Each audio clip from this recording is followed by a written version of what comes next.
ಹಂಗೆ ಹೇಳ್ಬೇಡಪ್ಪ, ಅಂಡರ್ ಒಳ್ಳೆ ಏನಿಲ್ಲ, ಮಿಸ್ ಒಳ್ಳೆ ಅಂತ. ಅಂತಹ ಪ್ರೀತಿ ಇರುವ ನಮ್ಮ ಸೌತ್ ಇಂಡಿಯಾದಲ್ಲಿ ಸ್ವಲ್ಪ ಕರ್ರಿಗೆ ಇರೋರು ನಮ್ಮವರು ಆ ಕಡೆ ಇರ್ತೀವಿ.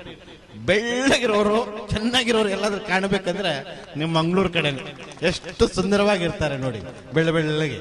ಒಂಥರ ಕರ್ರಿಗೆ ಯಾರು ಇರಲ್ಲ. ಆದ್ರೂ ಒಳ್ಳೆಯವರು, ಒಳ್ಳೆ ಮನಸ್ಸಿದೆ, ಒಳ್ಳೆಯವರಾಗ್ಲಿ. ಆ ದೇವರು ನಿಮ್ಗೆ ಅಷ್ಟ ಐಶ್ವರ್ಯ ಆರೋಗ್ಯ ಭಾಗ್ಯವನ್ನು ಕೊಳ್ಳಿ ಅಂತ ಬಯಸ್ತಾ ನನ್ನ ಮಾತನ್ನು ಮುಗಿಸ್ತೀನಿ.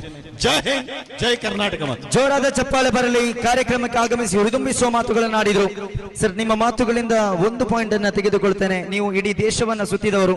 ದೇಶ ಸುತ್ತಿ ನೋಡು, ಕೋಶ ಓದಿ ನೋಡು. ಖಂಡಿತವಾಗಿಯೂ ಕೂಡ ದೇಶವನ್ನ ಸುತ್ತಿದ್ರೆ ಸಂಸ್ಕೃತಿಯನ್ನ ಅರಿತುಕೊಳ್ಳಿಕ್ಕೆ ಸಾಧ್ಯ. ನೀವು ನಮ್ಮ ಭಾರತ ದೇಶದ ಬಗ್ಗೆ, ಸಂಸ್ಕೃತಿ, ಹಿರಿಮೆ, ಗರಿಮೆಯ ಬಗ್ಗೆ ಮಾತನಾಡಿದ್ದೀರಾ.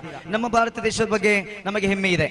ರಾಮಾಯಣದಲ್ಲಿ ಹೇಳಿದಂತೆ ಜನನಿ ಜನ್ಮ ಭೂಮಿಶ್ಚ ಸ್ವರ್ಗಾದಪಿ ಗರಿಯಸಿ, ಹೆತ್ತ ತಾಯಿ ಹೊತ್ತ ನಾಡು ಸ್ವರ್ಗಕ್ಕಿಂತಲೂ ಮಿಗಿಲಾದದು. ಖಂಡಿತವಾಗಿಯೂ ಕೂಡ ನೀವು ಸಮಾಜ ಸ್ನೇಹಿಯಾಗಿ ಸಮಾಜ ಸೇವೆಯಲ್ಲಿ ತೊಡಗಿರುವ